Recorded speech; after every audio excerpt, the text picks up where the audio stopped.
Morning. Sitting here with Sophie.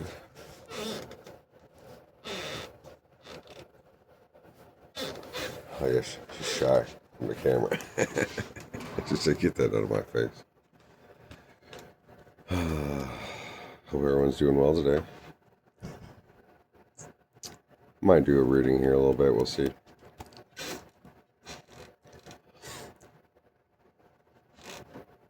I had the right things to say just a minute ago.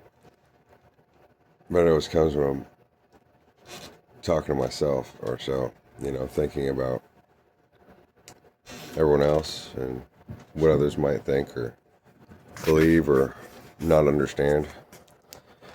And of course, there's no need for explanation, but, I don't know.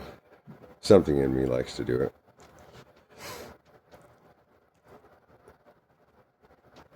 Some might wonder, man, Josh in person, those who know me, he's such a nice guy. He's always smiling. He never even uses bad words, and especially the N word. Yeah, that's not like me.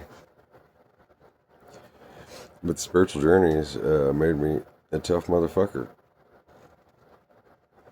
And also, when I'm drinking, even if I got nothing to be mad about or whatever,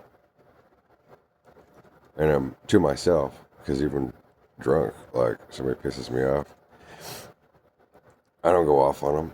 Man, that's not me. I'll just fucking walk away. I don't understand, like, when people get upset and they're like, and then every word's an expletive, or when certain people, when they talk about things, they're like, and fucking, and fucking, and fucking, and they use it like a Valley Girl does, like, and like, this one guy, like, we were going to the store, and like, and some people say fucking just as commonly. But by the end of the night, when I've been drinking, it's my sex drive. I got nowhere to put it. I got nowhere to stick all those bad words and make somebody really enjoy the ride. But also, so for the channel, one of the reasons why I do break the expletive barrier is because of who I am. I have to show people, or at least show myself, like the deeper soul of everything, self. People come looking for somebody to make a bad guy. Well, you're looking for a bad guy? Well, I'll show you a bad guy. But it doesn't mean I'm a bad guy. But, everyone's going to find what they're looking for. The world has made everyone so numb and so dull. And in some ways, I don't know, the average person is very cookie cutter, regardless. And worried about what other people think. And ultimately, even in school we're taught, and by our elders, not to care what everybody thinks. Be yourself. If they don't like it, then fuck off. If they don't like a video, there's no point in putting any negative comment. All you gotta do is click the X in the corner, and it goes away, and then don't come back. And so, part of it is to show,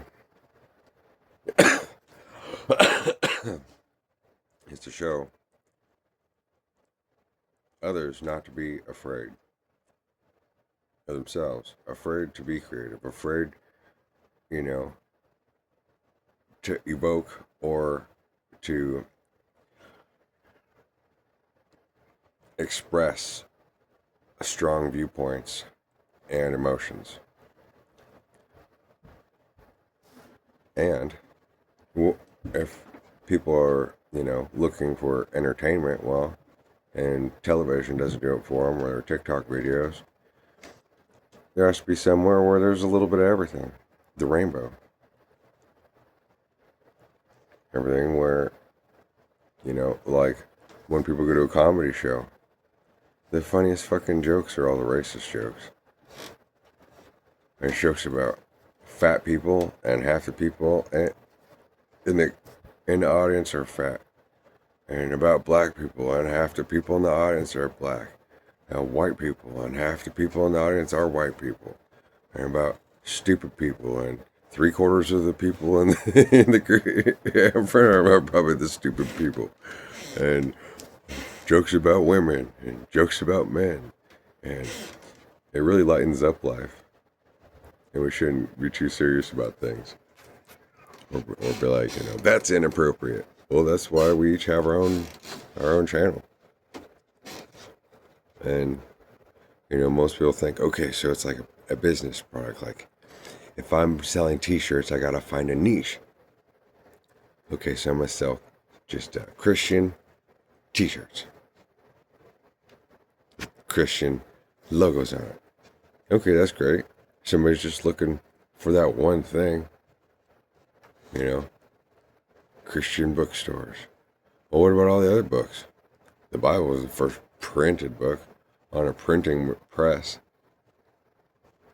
But then all the other books are about people's specific Christian story, journey, or, about everybody's opinion about the Bible and what they think it means, or about the gathered historical evidence, which there's no way to really know how much of that is real either, because several times they've remade the world and covered everything up and made it to look a certain way on purpose. And they broke everything on purpose. And so it can really look any way you want it to. And if you're looking for evidence, it ain't that hard to find it. But what kind of evidence you looking for? That's the thing about forensics, right? If you think somebody did it, as a detective, and you don't look at all the possibilities into everything, then you're going to probably find a way, depending on that one person.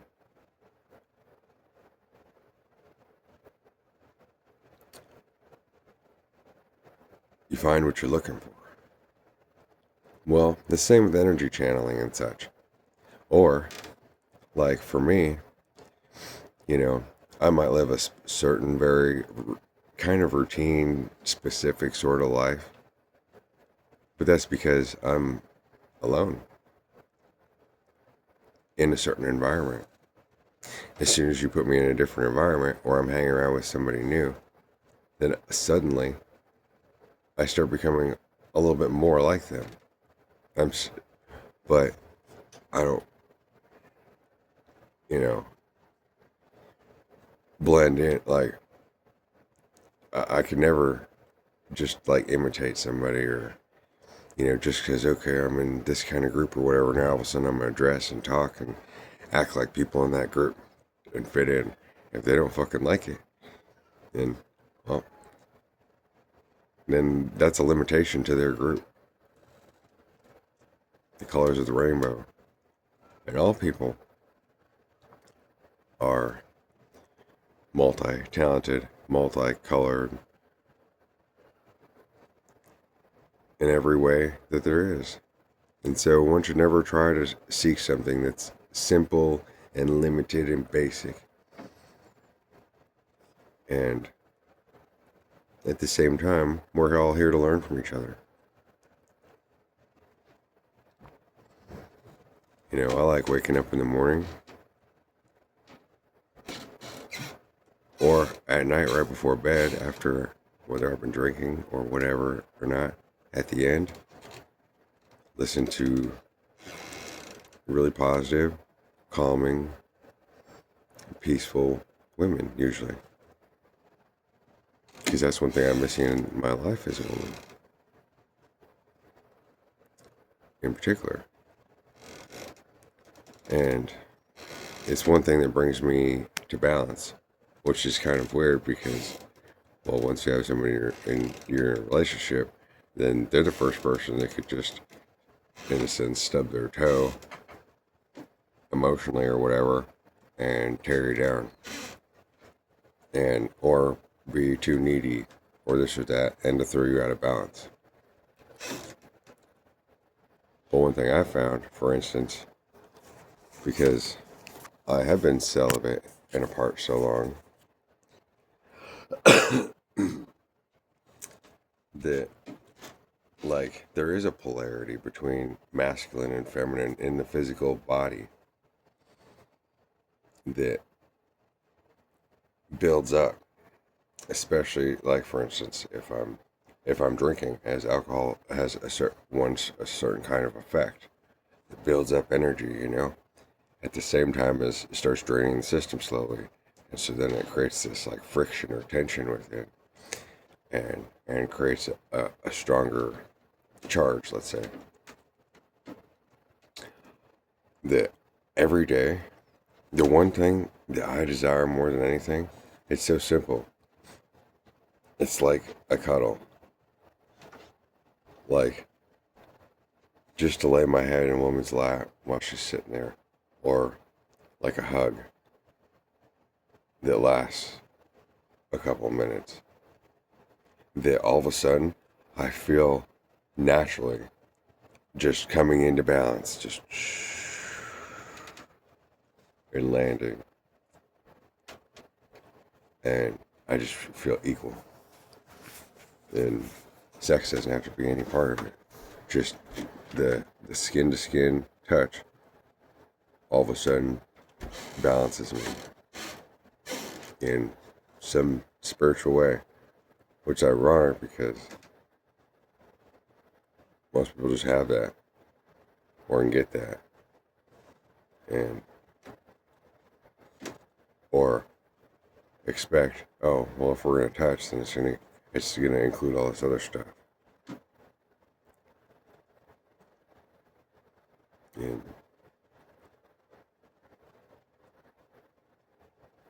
I would just, like, it's such a silly wish, but there's so many women that I really appreciate, and I wish that I could spend time with each of them and just embrace for 5 minutes each one of them.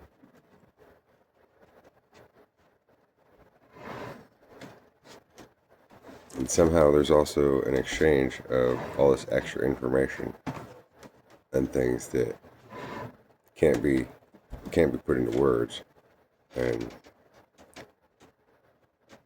kind of like the first time you take a certain kind of substance and you're like, what? What's happening? Just like you're shocked by lightning. You're like, oh, I never felt that before.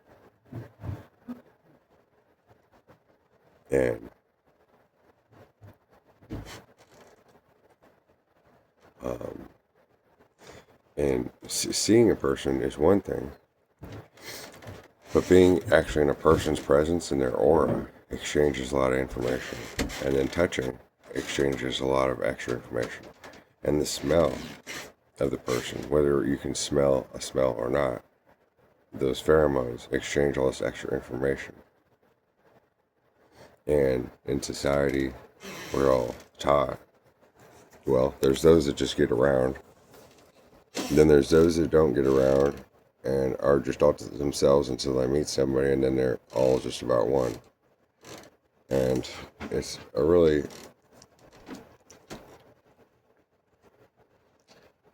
I don't know, like they said, Jesus belongs to the world, but then how is each person just only good for one person?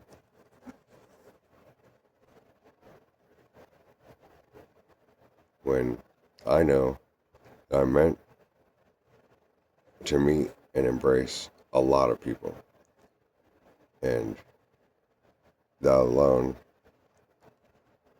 will create so much positive change in the world and so much evolution in people beyond what I could foresee or know or understand, as much as I could perceive and know and understand. And so, yeah, what comes back down to the channel, yeah, it's never going to be clean. It's meant to be a place that covers everything and has everyone and all this stuff.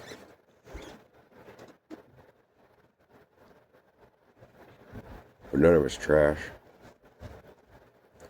It's kind of like a different version of inverted and opposite or whatever of, I think of the trash kids in Africa, how these orphans or whatever will live at landfill sites. Most of them won't even live to be 20 years old because they've been discarded by society and they have nowhere to go. And so then they band together in little groups or whatever and get to know some of the old people who, you know, are homeless or that just come to the dump to pick up things or to drop them off that might have businesses and come for parts and this and that. Hoping, but knowing that nobody will ever come for them and they barely have each other. Each day, dig through the trash just to find some copper or a busted pair of sunglasses to be like, whoa, this is cool. I've never seen glasses like this. Look, oh, they're awesome. Oh, look, I could turn this into a hat. Like kids, you know, are. But we're all like that. And so this channel is meant to be like that. It's not going to go away. It's never going to clean up and erase the past.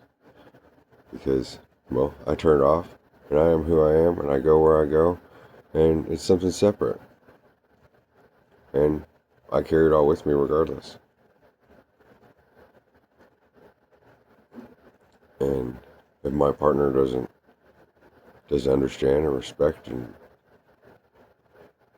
wants to change before they could come forward to me, then they're not my partner. And they don't understand and they probably never will.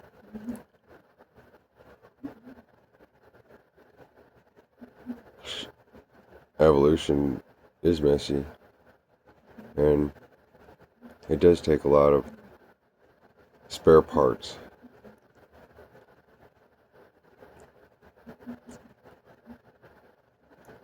And so that's why all this stuff is here. And people talk about light codes. Well, then what are my statements, my titles? Those are light codes. And most people don't and can't. And even if they did, it gets confusing. Know how to read letters and numbers in the spiritual. But just by reading and experiencing it, there's a transferring of information that makes an impression on the soul. And the subconscious picks up things about it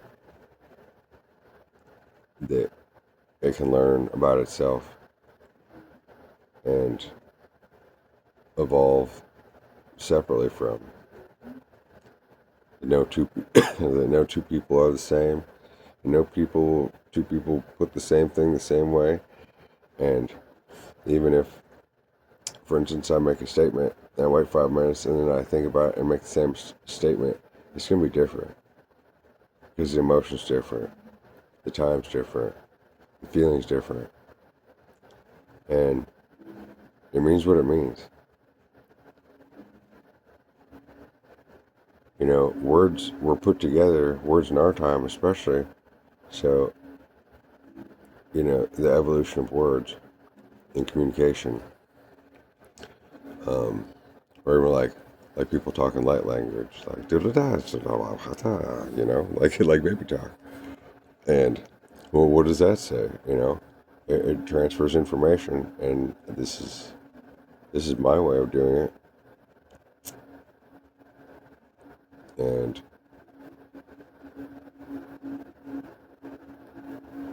something I can express and leave behind and share without having to share.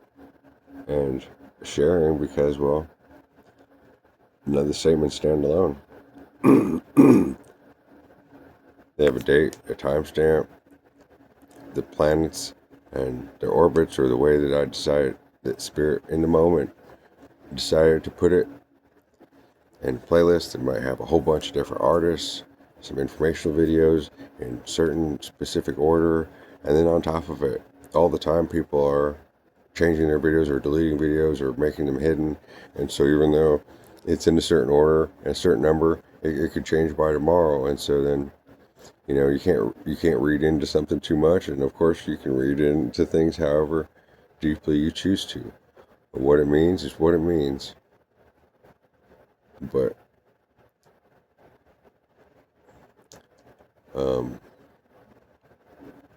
those that of spiritual nature, or the Holy Spirit beyond what anybody at the time could understand, plus the combining of languages and such, implies a whole bunch of extra things, like how we have the letter C, we have the word C, S-E-E, we have the word C, S-E-A, we have the Spanish yes word C, S-I, and those are some examples of exactly the same thing, and certain words or the syllables in them, and stand alone, or the position in a sentence gives completely different information, or how it's spoken, which is frequently used in music. Breaking up the syllables, or dragging out letters, or echoing the letters or syllables and words. And what does it mean? What does it say? It's for each to experience the interplay.